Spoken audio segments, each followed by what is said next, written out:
¿Conoces la historia del rey David, el que peleó contra el gigante Goliat, que escribió algunos de los salmos? Si no la conoces, te invito a estudiar la Biblia para que sepas de qué te estoy hablando. Hoy quiero compartir contigo grandes lecciones que nos deja la historia del pecado de David con Betsabé. Así es, un hombre que fue escogido por Dios y utilizado por él en muchas oportunidades, tiene una historia también que no es del todo ejemplar, ya que nos damos cuenta acá de la vileza a la que puede llegar el ser humano cuando deja de colocar a Dios en primer lugar. Esta historia también nos deja resaltado cómo nuestra mente, cuando está vacía, se vuelve el taller del enemigo, porque definitivamente tú tienes mucho potencial, pero si no estás haciendo nada productivo, el enemigo comienza a bombardearte con pensamientos destructivos que simplemente te hacen sentirte solo, abrumado, con tristeza, con ansiedad, y todo esto causa un sufrimiento inútil. Así es, hay sufrimientos que son útiles, aunque no lo creas. Estos te ayudan a avanzar y a crecer como persona. Por ejemplo, cuando te colocas a hacer ejercicio, que cada rutina te cuesta, te cansas, te duele, pero estás trabajando por un mejor físico y por tu salud, tanto mental como física. Y también, por ejemplo, cuando dejas de comer azúcares y harinas. Es algo que nos cuesta porque, bueno, estamos acostumbrados a muchas cosas que llevan estos ingredientes, pero sabes que lo estás haciendo por tu salud. Entonces, aunque sufres, lo estás haciendo para algo que te va a ayudar más adelante, como también levantarte temprano a estudiar o a trabajar. Son cosas que debes hacer para alcanzar próximamente tus objetivos, ya sea en unos meses o en unos años.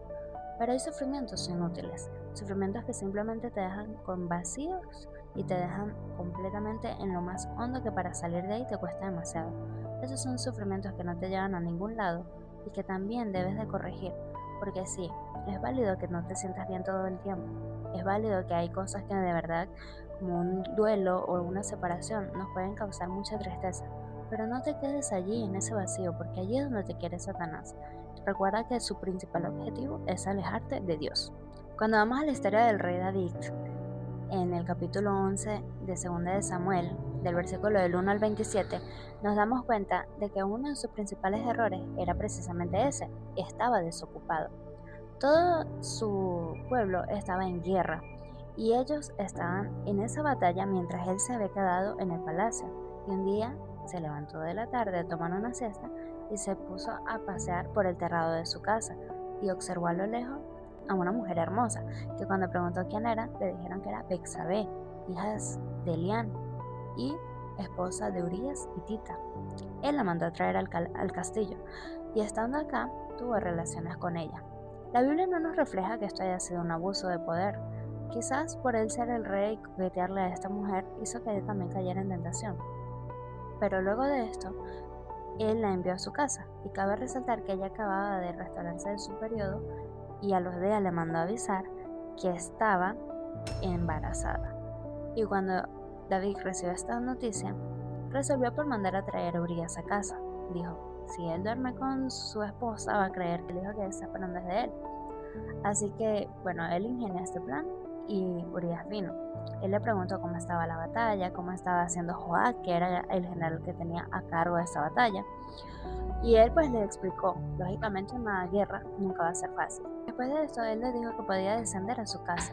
Pero Urias era un hombre fiel y dijo, ¿acaso puedo estar yo en mi casa con mi mujer comiendo y bebiendo mientras mis compañeros, mis amigos, mis vecinos están en guerra? Por supuesto que no lo haré, fue su respuesta, dañando así los planes que tenía David. Él consideró después embriagar a Urias Zetita y después de eso que él bajara a su casa y durmiera con su mujer. No se iba a acordar si estaba o no, pero lo importante es que él pensara que ese hijo que estaba esperando a ella era de él. Pero a pesar de que lo embriagó, aún así Urías se quedó a dormir con los soldados y no descendió a su casa. En el versículo 14-15 dice, venida la mañana, David envió una carta por mano de Urías. En ella había escrito, pongan a Urías al frente de la batalla, en lo más recio de la batalla, y desampárenlo para que sea herido y muera. Después de esto, Urías volvió a la guerra, y así aconteció. Joab definitivamente no era un hombre temeroso de Dios, simplemente quería agradar a su rey. Por lo tanto, no tuvo ningún temor al realizar este mandato que le había hecho el rey David. Así que cuando Urías murió, le mandó avisar a David y le dijo al mensajero, que habían muerto varios soldados, pero que si esto molestaba a David, le dijera que también había fallecido Urías y Tita. En realidad lo que le estaba mandando avisar era que su orden ya se había cumplido. Así que cuando David recibió la noticia, nos dice el versículo 25, David dijo al mensajero, viejo Joab, no tengas pesar por eso, porque la espada consume tanto a uno como a otro. Refuerza el ataque contra la ciudad hasta que la rindas, y tú aliéntalo. El versículo 26 dice, al oír la esposa de Urías que su esposo había muerto, hizo duelo por él, y pasado el luto, versículo 27, David envió y la trajo a su casa. Ella fue su esposa y dio a luz un hijo, pero esta acción de David desagradó al Señor. Acá nos damos cuenta cómo un pecado fue arrastrando al otro, a David. Definitivamente esta es una historia impactante, porque David fue un hombre que, como les dije al principio, utilizado por Dios. Fue colocado en ese trono porque Dios lo envió. Nos damos cuenta de que los seres humanos definitivamente apartados de Dios, nada podemos hacer. David trató de encubrir su pecado lo más posible, pero en realidad de los ojos de Dios no se podía esconder. Hoy en día nosotros hacemos muchas cosas en nuestras vidas. Cada día, lo digo en casi todos mis videos, debemos revisar si estamos glorificando a Dios con nuestra vida, porque nosotros podemos engañar a todos los seres humanos, pero a Dios no. Dios sabe si tú estás siendo infiel en tu matrimonio. Dios sabe si tú no estás siendo correcto en tu trabajo, en tu vida, con tu familia. Dios sabe todo lo que tú estás haciendo, incluso antes de que lo hagas. Dios sabe que lo vas a hacer. Pero Él espera que tú seas una persona fiel, que analices cada hecho, cada acto que estás teniendo. Pero eso queda a tu decisión, porque Él no te va a coaccionar a nada. Pero te quiero decir algo, amigo. Qué triste es cuando acá leemos, esta acción desagradó al Señor. Nosotros debemos buscar honrar a Dios con nuestras vidas.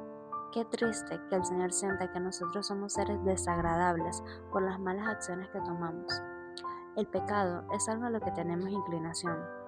Es algo que definitivamente no podemos simplemente ignorar o ya y decir no voy a pecar porque tenemos muchas debilidades. Pero si nosotros nos sujetamos de la mano de Dios, podemos resistir el pecado. Esto es una frase muy importante. El pecado es más fácil evitarlo que resistirlo. Una vez dentro es muy difícil de salir. Si tú dejas que tu vida sea llevada por el enemigo, cuando te des cuenta habrás hecho muchas cosas mal, te habrás desordenado un montón de aspectos de tu vida y no sabrás cómo remediarlo. Te tocará buscar de nuevo al Señor. ¿Qué mejor que al principio de la tentación tú ya estar buscando de Dios, tú estar viendo cómo Él te va a ayudar para que no puedas llegar a cometer errores que más adelante vas a pagar muy caro? Y no solo tú, sino al igual que en la historia de David, Urías y Tita, una persona inocente, fiel, terminó pagando las consecuencias de sus actos. ¿Quiénes crees tú que pagarían las consecuencias de tus actos si tú hoy no dejas de hacer lo que estás haciendo mal? Apóyate en el Señor, confía en Él. Que Dios te bendiga.